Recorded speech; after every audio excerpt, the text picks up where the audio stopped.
Bonjour à tous, dans cette vidéo, je vais vous parler de ce qu'il y a dans le titre, aimer son chat et aimer son chien, point d'interrogation.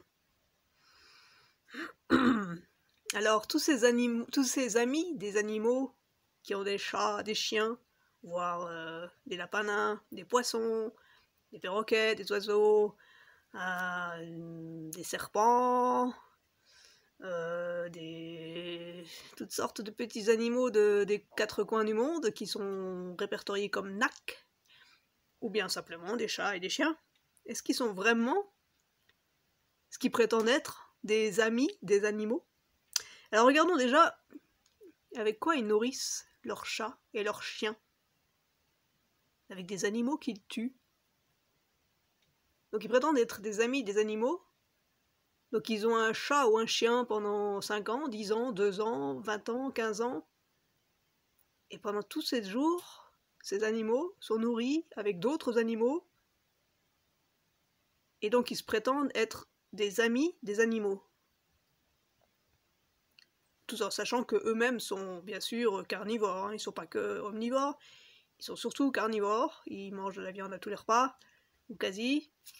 Ils ne sont pas capables d'avoir une idée, une éthique un peu végétarienne. Et même des végétariens ont des chats et des chiens qui nourrissent avec de la viande, et avec des croquettes industrielles à base de viande, alors qu'il existe des moyens végétariens de nourrir les animaux qui vont très bien. Il existe des croquettes végétariennes, vous ne les trouverez pas dans le supermarché, mais elles existent. En cherchant sur internet, etc., vous trouverez des croquettes végétariennes qui conviennent totalement à un chat ou un chien. J'ai connu des chats qui ont vécu des années, qui ont vécu 10 ans en mangeant des croquettes végétariennes et qui se portaient très bien. De plus, ces amis des animaux qui prétendent être éthiques, avoir une vie assez éthique, en fait, ils promeuvent l'industrie agroalimentaire. Parce que non seulement ils vont chercher leur steak et leurs cuisses de poulet et leurs ailes de canard au supermarché, mais en plus, ils achètent aussi les boîtes et les croquettes qui sont faites à base des bas morceaux de ces animaux, de ces cochons, de ces vaches, de ces poulets. Donc tout ce qui passe par l'abattoir, tout ce que l'homme ne mange pas, ça passe dans les croquettes. C'est broyé et puis ça passe dans les croquettes. C'est ça leur éthique des amis des animaux. C'est soutenir l'industrie agroalimentaire, mais l'industrie agroalimentaire, elle est ravie que tous les gens aient des chats et des chiens et soient persuadés qui gardent bien la tête dans le sable comme les autruches à prétendre que c'est des amis des animaux, mais c'est tous des hypocrites. Et l'industrie agroalimentaire, elle s'en lave les mains, elle s'en frotte les mains, et tous ceux qui ont des chats et des chiens sont complètement complices de tout ce système. Alors, ensuite, avoir un chat chez soi. Bon, quand on vit à la campagne encore, qu'on a des rats, des musaraignes, à éventuellement éliminer parce qu'il y en a éventuellement trop, parce qu'ils viennent dans les toits, dans les greniers, enfin là, quand on avait des fermes c'était vrai, mais est-ce que ça l'est encore? Bon, encore avoir des chats dans la nature quand on vit à la campagne, soit le chat a une vie à peu près naturelle, mais un chat en ville, un chat dans un appartement, mais c'est Auschwitz pour le chat. Le chat, il est hypersensible. Le chat, il a une ouïe bien plus développée que la nôtre. Le moindre son, il le capte 10 fois plus que nous. Le moindre son aigu, c'est infernal pour lui. La réverbération des murs et tout ça, c'est infernal. Une conversation de 3 personnes dans une pièce, pour un chat, mais c'est infernal. Tout ça, les amis des animaux, les propriétaires de ces animaux, n'en ont pas conscience, ils s'en fichent. Le chat, il est en train de vivre un enfer, tous les jours. Et il est enfermé entre 4 murs, il est prisonnier. Et il entend en plus plein de bruit de l'extérieur qu'il n'identifie pas. Imaginez que vous vivez avec une télévision allumée 24 heures sur 24, dont vous n'avez pas l'image. Et vous devenez fou. C'est ce que vous faites subir à votre chat quand vous êtes dans un appartement. Et non seulement il y a les bruits, mais il y a aussi les odeurs. Le chat a un odorat, mais hyper développé. Donc le moindre parfum, la moindre odeur étrangère, pour le chat, c'est une agression. La moindre huile essentielle, une goutte d'huile essentielle peut tuer un chat. Donc le chat, en plus, il est capable de sentir par son palais, et puis il a aussi les vibrisses, les moustaches, les vibrisses, qui sont aussi hypersensibles. Et il a les poils, et il perçoit plein de choses par les poils. Donc il est agressé tout le temps, il est agressé par plein d'odeurs, par l'odeur d'eau de javel, par l'odeur des toilettes, l'odeur de la lessive, l'odeur de la cuisine, l'odeur de vos vêtements, l'odeur des vêtements des gens qui viennent vous voir, l'odeur des chaussures des gens qui viennent vous voir, l'odeur bref, tout ça, quoi, des voisins, l'odeur de l'extérieur, l'odeur des poubelles de l'extérieur, tout ça, ça l'agresse tout le temps, le chat de l'appartement. Donc vous êtes en train de lui faire vivre un truc, mais... Alors le chat, pour s'en préserver, il vous montre pas tout ça, mais il le vit bien. Et il est tout le temps en état de survie, en état de stress. Et à force, il est lobotomisé, quoi. Il est toujours aux aguets, mais il essaie de se couper de ça, et c'est un chat qui est complètement dégénéré, quoi. Donc c'est ça, les amis des animaux qui ont des animaux en ville, qui ont des chats en appartement, ça devrait être interdit. Mais bon, les justiciers, ils sont aussi bornés que les humains, ils sont normaux pensants, c'est zéro, quoi. Donc, voilà pour le chat. Donc il a besoin d'espace et de chasse. Donc on a dans un appartement, mais il est en prison, le chat. Il est en prison. Imaginez que vous soyez 24 heures sur 24 entre 4 murs, entre les 4 mêmes murs, avec une personne que vous supportez qu'à moitié, quoi. C'est l'enfer.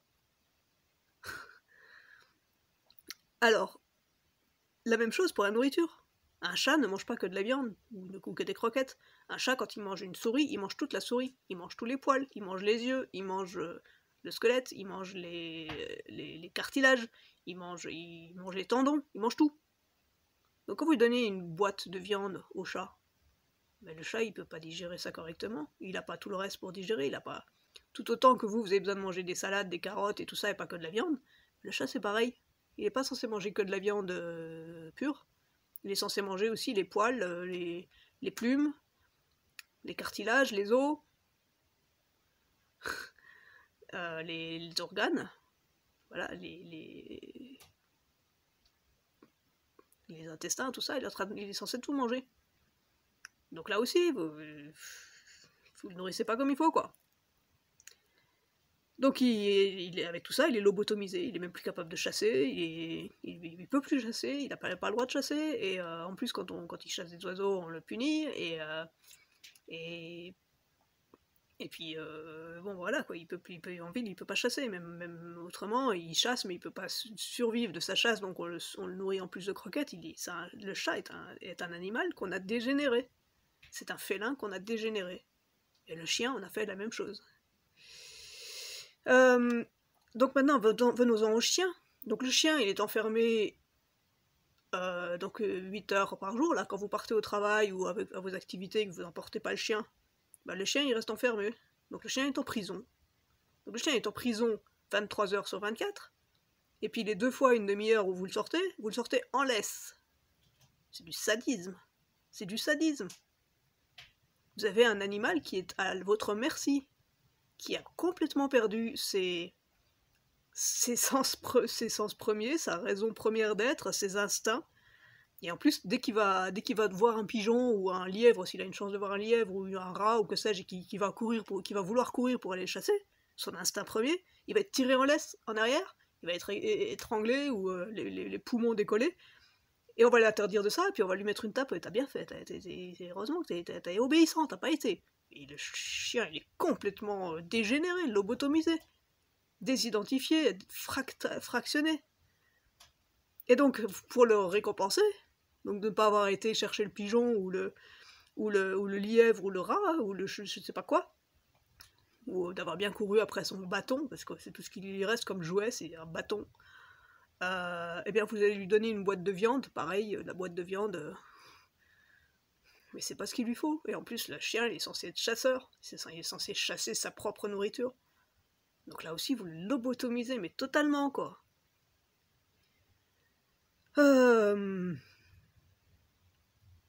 Donc, pendant que vous êtes au boulot, le chien, il s'ennuie, mais comme pas possible. Donc vous pensez que vous êtes gentil avec lui, que le chien, il est épanoui, parce que vous allez le caresser 1 minute 27 à votre arrivée, et puis qu'après, vous allez continuer votre journée, et puis le chien, il va se recoucher dans un coin. Donc 1 minute 27 sur 24 heures, il a eu votre attention, il a bougé la queue, il était content, parce que c'est tout ce qu'il reçoit, c'est tout ce qu'il est capable de recevoir, c'est tout ce qu'on lui offre. C'est ça, être ami des animaux, c'est ça, aimer son chat et son chien, c'est le caresser 3 fois par jour pendant 25 secondes. Et en plus, il ne demande pas forcément les caresses, parce qu'on l'a juste habitué à avoir des caresses. Un chat ou un chien dans la nature, il se laisse pas caresser. Tout autant que n'importe quel animal sauvage, il n'est pas fait pour être caressé, il n'est pas fait pour être peloté, pour être pris dans les bras, câliné.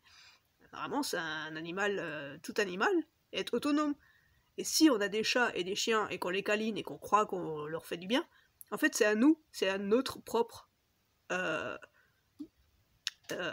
faille narcissique et notre propre besoin de validation, notre propre besoin de câlin et d'attention qu'on est en train de satisfaire.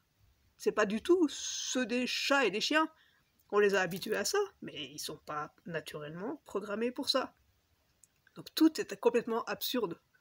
Complètement absurde.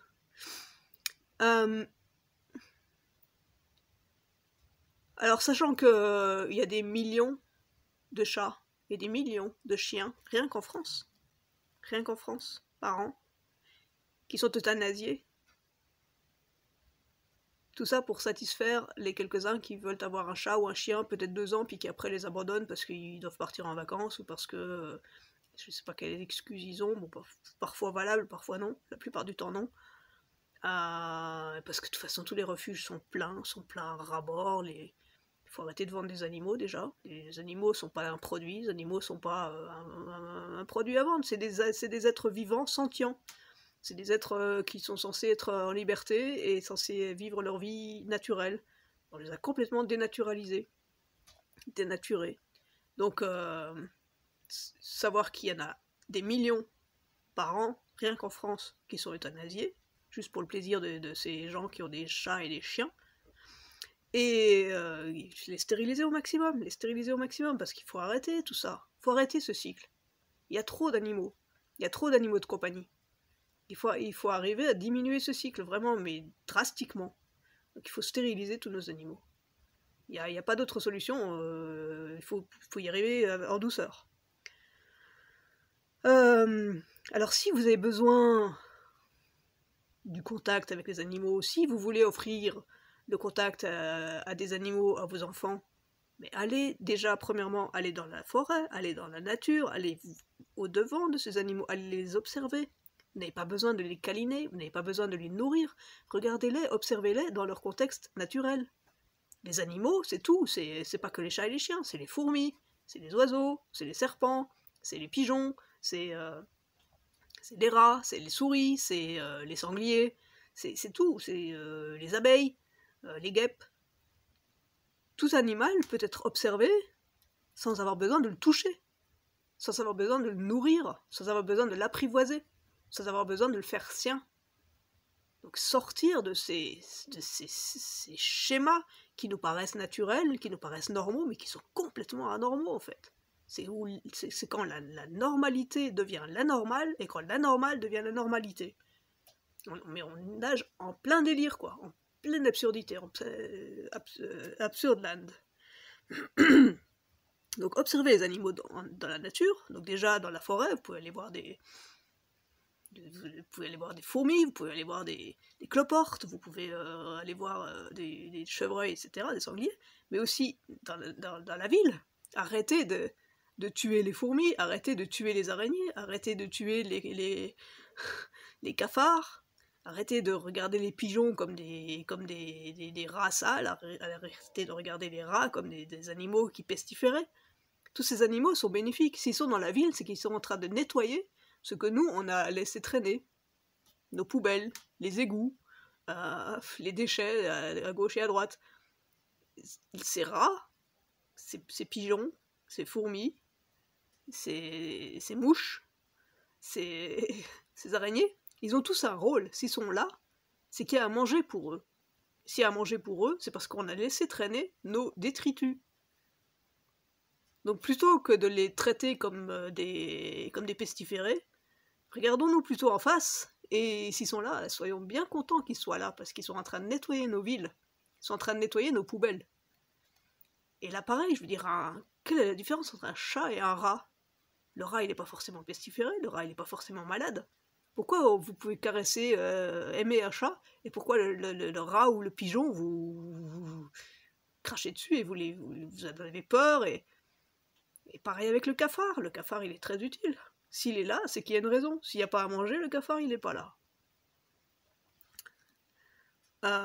Donc arrêtez de vouloir nourrir les animaux, de vouloir les lobotomiser, vouloir les maîtriser, vouloir les caresser, vouloir se les accaparer, vouloir savoir mieux qu'eux ce qui est bon pour eux. Voilà, arrêtez de tout dénaturer, arrêtez de tout voir avec l'œil de l'humain, parce que ces animaux-là, ils sont hypersensibles, ils ont des sensibilités développées qu'on n'a plus, ils ont leurs besoins, ils ont leur nature, ils ont leur droit de liberté, de chasser, de vivre leur vie dans des espaces beaucoup plus grands que nous. Il faut juste arrêter tous ces cycles, quoi. Il faut juste arrêter de nous mentir, il faut juste arrêter d'être hypocrite en prétendant qu'on est des amis des animaux. C'est pas vrai.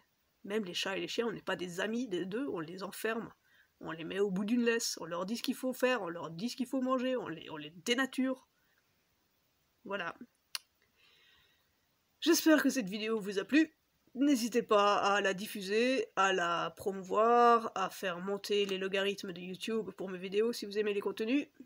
Et cette vidéo a été assez longue, je vais tâcher de garder les autres plus courtes.